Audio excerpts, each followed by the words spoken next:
le lycée Saint-Cernin de Toulouse.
Mais le moteur, pas d'endroit.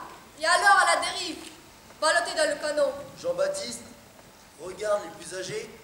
Certains ont les yeux éteints et veulent dormir. Comment peut-on dormir? Vous ne devez pas dormir.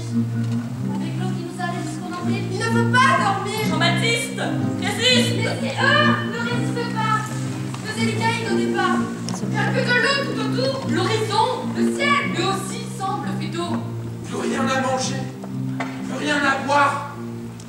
Tu es au milieu de toute cette eau, sans pouvoir en boire une goutte. Les vagues arrivent. Elles entraînent les plus faibles. Au fond, Jean-Baptiste non. Jean-Baptiste t'appelle plus qu'un bébé, mais il est fort.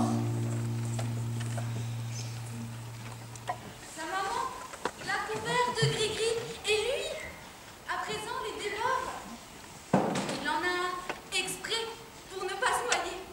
Fait de sable et d'osselets, de formules magiques. Si tu le manges, tu ne te noieras pas, c'est certain. Et il en a un autre qui sert à devenir invisible. À quoi peut-il servir maintenant? Rien. Il aurait dû l'utiliser sur le terrain de foot. Sur le terrain de foot du village. Là oui, devenir invisible et rendre fous les adversaires. Leur faire un croc en jambe. Leur voler le ballon entre les jambes. Et le passer au copain. À quoi il lui sert maintenant? Le cri pour devenir invisible.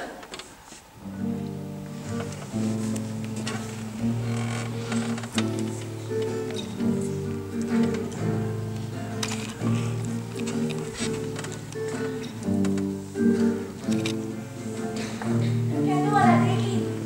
Ne dormez pas. Ne dormez pas. Si vous dormez, c'est pire. Ils gardent les yeux écarquillés, hors des orbites. Leur sortent de la tête. Que voient-ils, ces cercles blancs? Que voit-il? Il voit des tours et des villes fantômes. Ils voient des minarets et des palais. Ils voient des fées et des sirènes. Il voit des sauveteurs. Ils ne sauvent pas. Ils ne sont pas là. Il voit et il voit mal. La mort. Elle, non. Il ne la voit pas. Elle les a déjà attrapés par le cou. Les entraîne vers le bas comme un bras armé. Jean-Baptiste. Jean-Baptiste. Il est parti, même si sa mère ne voulait pas. Ah non! Il ne me reste que cet enfant! Celui-là, je ne peux pas le perdre! Le conducteur du canot l'avait rassuré. Sois tranquille. Ton fils, avec moi, est déjà là-bas. Déjà en Europe. Et il travaille. Il te téléphone tous les jours. Sois tranquille. bordure du canot. Il a mis le canot en route et au bout de 300 mètres, il s'est jeté à l'eau. Et revenu à la nage. Et en un clin d'œil, il était déjà là, à boire une bière avec ses associés, bien au sec. Sois tranquille. Lui est revenu à la nage. Il nous a laissés là, nous bagarrer. Qui va conduire le canot? Les grands qui font les caïds. Je le conduis, moi. Non, c'est moi qui le conduis. Tous veulent commander. Le conducteur du canot, sois tranquille. 300 mètres, puis retour à la nage. Jean-Baptiste Sauté, trop petit, que les grands s'en occupent. Et les grands s'en occupent, mais ils sont tous terrifiés. Eux, la mer, ne l'ont jamais vu. Tous des paysans. Va d'aussi. Tourne par là. Les étoiles. Tu ne sais pas lire les étoiles. Va tout droit, capable. Incapable, à moi. Il se coigne presque.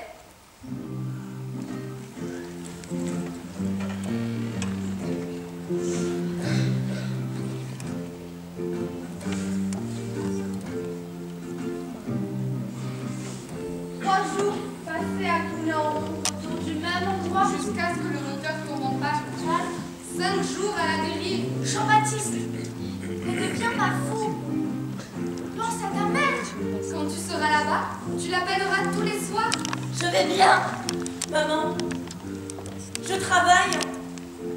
Ici, on trouve l'argent dans les rues. Ce que je t'ai envoyé hier ne te suffit pas? Je t'en enverrai encore. Jean-Baptiste résiste. Ne t'endors pas. Ne ferme pas les yeux. Il prie. Jean-Baptiste, il prie. Moi, ce gris, je me le garde. Ça, les coquillages, il est fait exprès. Il me servira face à la police. Si par hasard, on tire sur moi, sable et coquillages me protégeront. Ils dévieront les coups. Jean-Baptiste, ne cède pas. C'est un gamin, à peine plus, mais il est fort. Le canon est à la dérive. C'est la confusion là-haut. Tous ces adultes, comme des femmelettes, Meurt, qui crie, qui vomit. certains perdent la tête. Ils voient la terre. Terre! Terre! Et ils se jettent à l'eau. Rien qu'un mirage. La mer les engloutit. Jean-Baptiste, fais pas l'idiot. Toi, ne te jette pas à l'eau. Tu dois rester là-dedans. Le canot, c'est le salut. Le canot t'emmènera là-bas. Le canot. Bien que, pour l'instant, il tourne sur lui-même. Le canot et la coquille te protègent. Le canot est comme un grillé. À côté de Jean-Baptiste, il y a un adulte. Un de ceux qui se disputaient au début, abandonné par le conducteur. Un qui criait fort, plus fort que les autres. Je sais, moi, comment le conduire, ce truc. Si vous ne m'écoutez pas, je vous fracasse la tête. Maintenant, c'est sa tête. Elle pendouille. Jean-Baptiste l'appelle. Il crie son nom. Essaie de le secouer. Les yeux écarquillés. L'autre, le sourcil. La tête est de l'eau. Elle pendouille comme chose morte.